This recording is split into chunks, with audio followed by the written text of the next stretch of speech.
Hey, hi, Tamara here. Welcome to my sewing room. Today I thought we'd take just a very few minutes to create the world's easiest fashion doll leggings. So I have them modeled here on Grace Marie Fitzpatrick. This pattern is super simple and it's very similar to the ones that you can find in the quick casual patterns that we have out for several fashion dolls. It has elastic at the waist. It's sewn up in just 5 easy steps, and if you come with me, I'll show you how to do it.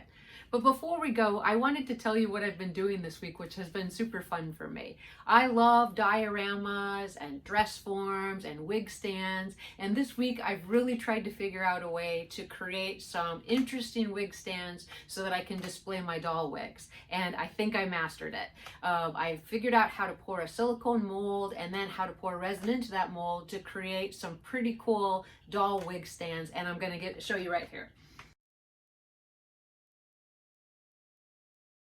So this is one of them that I just finished, and I think it's really pretty neat. I poured it with clear resin, but I think in the future I'm going to try some different experiments with pearlescence as well as some different colors. So stay tuned for that. You can see an example of these on our website at FletcherPatternCompany.com. So let's go ahead and get started on those pants.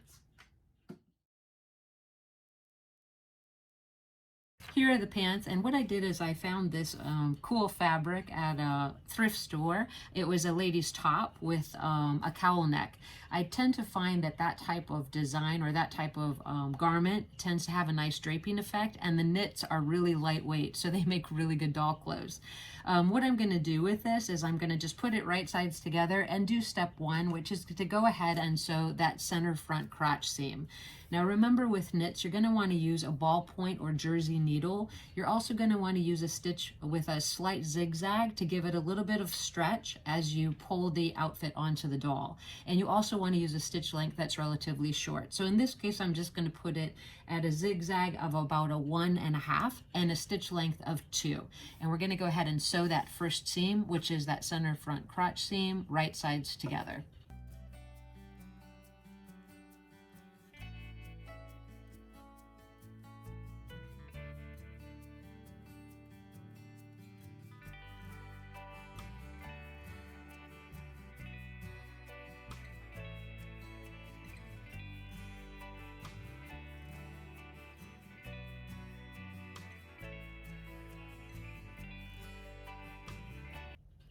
Now that you have that center front crotch seam sewn, you're just going to go ahead and clip that seam allowance, possibly if you'd like with some pinking shears, or you can also just clip it with your regular scissors as well. You just want to decrease the bulk of the actual pants. Once we have that center seam sewn, all we're going to do is turn down the waist edge of the pants by about 1/4 inch or just a hair more to create the elastic casing. In this case, you have a choice. You can run the stitch right next to the edge of the raw edge, or you can actually overlap it with that zigzag and catch the edge of the casing in the zigzag stitch. And that's what I'm going to choose to do here.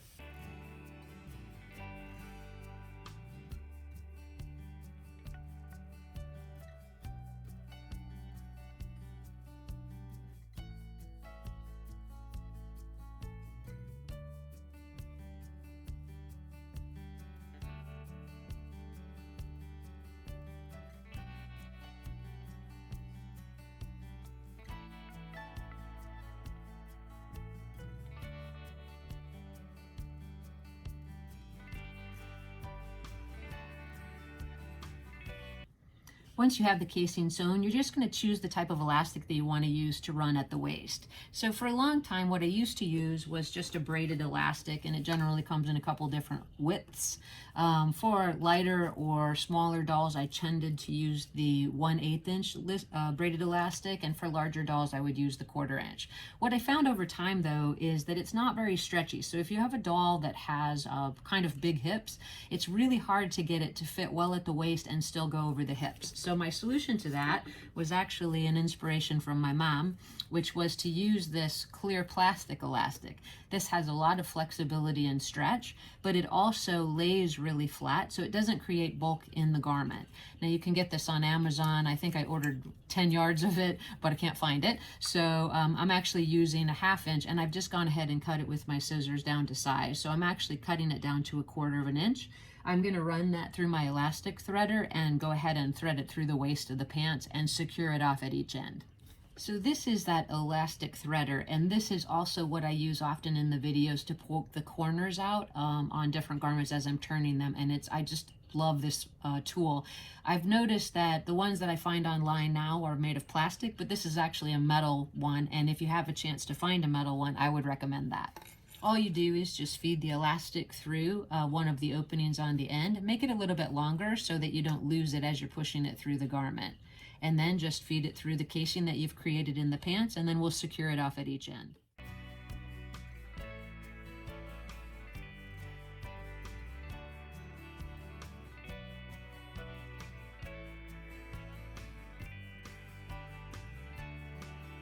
Once I have the elastic secured at each edge, I'm just going to turn up the hem edge of the pant leg and stitch that in place to form the hem.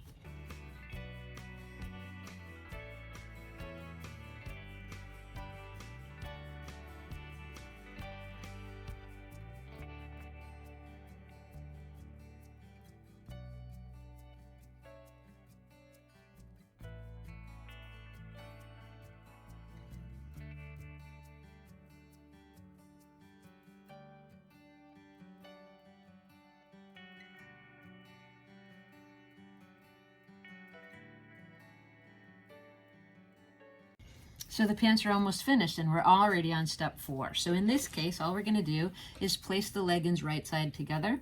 We're going to make sure we reinforce this back seam right at the top where the elastic is, and then we're going to just strictly sew the inner thigh seam of the pants, try it on the doll, and we're done. So this is literally a pair of leggings in less than 10 minutes.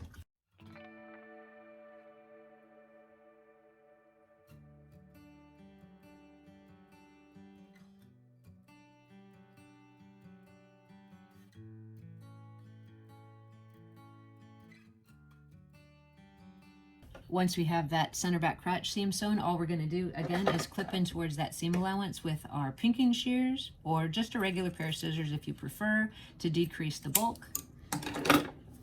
Then we're just going to place the pants right sides together and sew that inner thigh seam.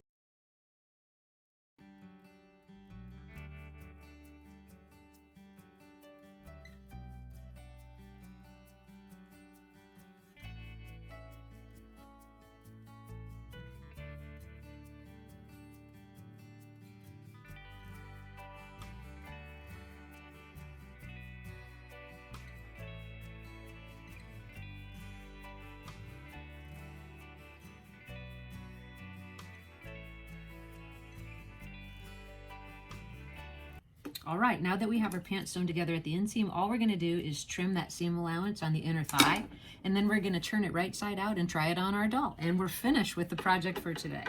All right, so it is exactly as I said, the world's easiest pants. 5 easy steps, you have a new pair of pants for your doll, a pair of leggings, and you're ready to go. You'll notice that Grace is also wearing a cowl neck top, and this is a pattern that I'm just about to put out for her that will also include a similar style for a cowl neck dress. So if you're interested in this or other type of things, please look for that video. It should be one of the newest ones coming out.